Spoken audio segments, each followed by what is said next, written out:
niya. At yung regarding naman po dun sa pagdadala ng obligasyon, meron po akong follow-up na magpapatunay na What exactly did you mean when you said nung nag-ano ka sa house, yung obligasyon? Ano yung obligation na yon? Pera para po. kanino? Lagay? Ano yung context ng obligation? Pera po siya para sa proponent. Ano yung sabihin? Lagay para sa proponent? Yung advance po. Opo. Advance para yung sa parang proponent? bayad po para dahil nakuha niya yung project na yun. Mrs. Jose? Your Honor, I don't know what he was talking about because the context of that message is about giving him documents for a supposed po dahil hindi natuloy na joint venture. If I may, Your Honor, in my affidavit... Wait for a while, ano? And pag sinabi mong proponent, you were directly linking Senator Jinggoy, di ba? As the proponent. Ay, hindi Kasi po. minention mo yung Beng Ramos na sinabi mo, stop siya ni Senator Jinggoy. Yeah. So that was the implication. Pag sinabi mong magpapadala o ipapadala yung obligation sa WJ, Beng Ramos, and then nung tinanong ka, sino si Beng Ramos, stop ni Senator Jinggoy, di ba? Yes po. So yun ang ini-imply mo na yung obligation na sinasabi mong para sa proponent para kay Senator Jinggoy. Hindi po, Your Honor. Ano yun? Sino yung proponent ngayon? Ibang project po yung hindi po galing kay Senator Jinggoy. Anyway, sige, please continue, Mrs. Jose. If you remember po dun sa shinare niya na text message, nagpakilala lang po ako na Mina, WJ Construction, Beng Ramos, for him to know na nakuha ko po yung number niya kay Beng Ramos. And nag-usap po kami, nagpakilala ako as contractor, nagtanong po ako sa kanya kung ano po ba yung, to have an overview kung ano po yung mga projects na meron po sa kanilang district nung sinabi niya po na siya ay taga Bulacan. So nung sinabi niya po... Ito yung thread ninyong dalawa. Sige, tuloy mo lang. Yes po. Nung sinabi niya po na mostly flood control, tinanong ko po kung ano po yung category na required nila. Ang sabi niya po, at least small A.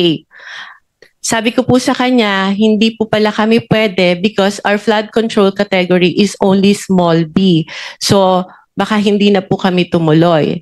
And he suggested po na pwede pa rin naman through a joint venture agreement, which is naman po normal na kalakaran sa construction sa DPWH na if you want to participate in a project na hindi ka qualify, you can do a joint venture with a license na qualified po doon. So our agreement was that, but sa kanya po, bibigyan kita, ipapakilala kita doon sa contractor na qualified, but all the expenses, sabi niya, for the processing of the joint license agreement will be for your account. So ako naman po nag-agree, no? And yun po yung conversation namin. Nasabi ko, sige, ipapadeliver ko dyan yung mga document through my staff. And I have to know pa po kung sino yung taong kausap ko.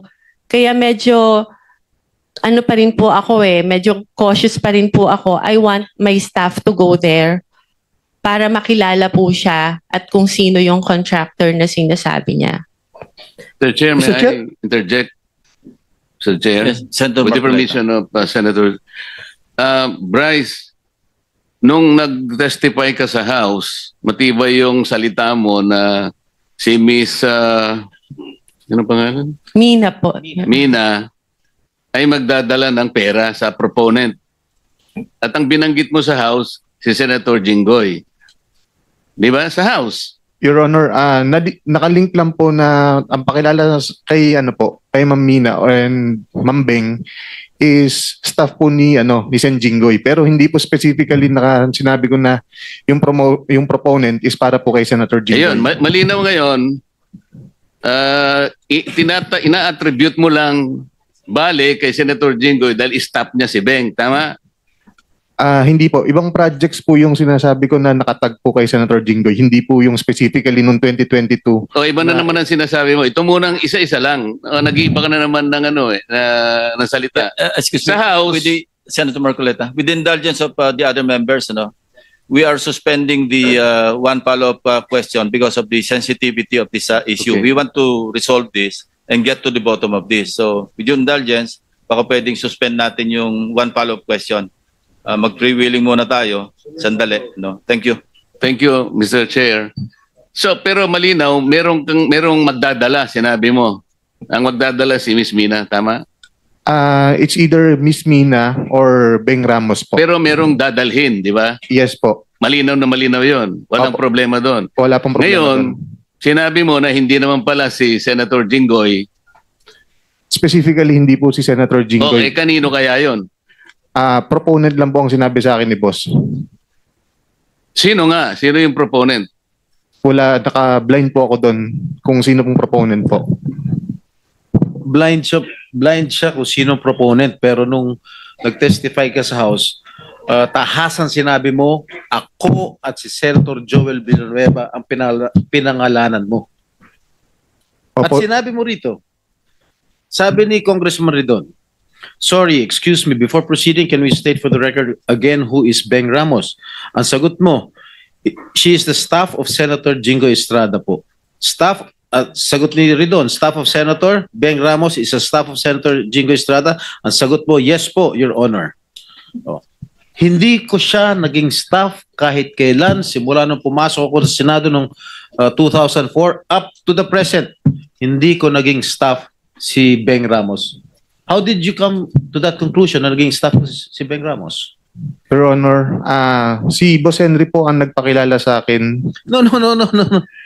You answer my question directly.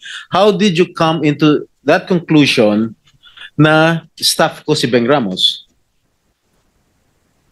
Si Boss Henry po nagsabi sa akin na staff niyo daw po si Beng Ramos.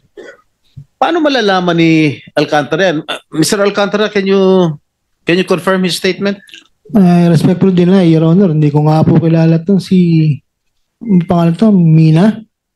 At yung Beng Ramos po, alam ko po, nung nagtatanong nga po ako, sila po magkakilala niya, taga Santa Maria po yan eh. Hindi ko naman po personally kilala po yan eh. So, Every time na lang po, sa akin lagi yung turo niya. magkababayan kayo ni Beng Ramos? Ngayon ko lang din po nalaman, Your Honor. Alright. Meron ka pa sinabi, sa House, this was the time na meron pang project na binigay si Boss Henry Alcantara kay Miss Beng Ramos through Miss Mina of WJ Construction. So, yun po yung ginamit na license or contractor at nandyan po yung pag-uusap kung kailan pa po magdi-deliver ng obligasyon dahil kailangan po ni Boss Henry. Okay? Oh. Ano ibig sabihin niya? Ito po yung binigay nga po na project ni boss kay ma'am na contractor, kay Ma'am Mina, / Ma'am Beng Ramos. I thought, kilala mo ba Mr. Alcantara si Mina? We never met po. Ngayon ko lang po siya nakita. And I swear that, alam po ni Ma'am Minang, hindi po kami Miss Mina, nagkikita. kilala mo si Engineer? Hindi po, Your Honor. Anyway, Kahit po si Sir Brent Teka, sa phone. Yeah, phone sino ko lang. nagpakilala sa iyo kay Bryce? Binigay lang po sa akin ni Beng Ramos yung number niya. So over the phone lang po kami nag-usap. Okay, so kinontak mo na siya on the Opo. basis of the... Yeah. Opo. Thank you. okay, just to pursue further, no? Miss Mina, ni minsan, hindi ka nagpunta sa tanggapan ko, sa opisina ko. Tama po. Hindi po. Never tayo nag-usap at ngayon lang tayo nagkakilala. Tama po ba? Ngayon lang po. Ipinatawag ka sa hearing na ito dahil nabanggit ang pangalan mo at yung WJ Construction sa testimony ni Bryce Hernandez sa Kongreso noong September 9. Tama po ba? Yes po, Your Honor. Okay. Ito pong text message na inilantad ni Bryce Hernandez doon sa House hearing. Okay? Natatanda mo ba itong text message na ito? Yes po, because I still have that in my Ikaw phone. ba nagpadala nito? Ako po. Ikaw? Ako po. Bakit Beng Ramos ang nakalagay doon? Pinanood ko nga po yung hearing ng congressional and it appeared po na to Bryce, ang ka-text niya po ay si Beng Ramos. So, bakit Beng Ramos ang nakalagay rito? Kasi po ang pakilala ni boss sa akin is Beng Ramos is staff niyo po, hindi naman po si Ma'am Mina. Si Beng Kaya- Ramos ang staff ko? Opo, yun po ang sabi niya sa akin. Sabi nino? Ni Boss Henry ko po. Paano niya malalaman? Hindi naman kami nag-uusap niya. Paano niya malalaman staff ko si Beng Ramos? How will he know?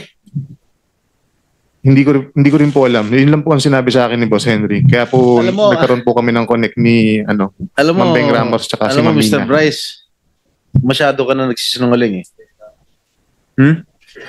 Anyway, so, ang pagkakaalam mo, sino nag-text sa'yo nito? Si Miss Mina o si Beng?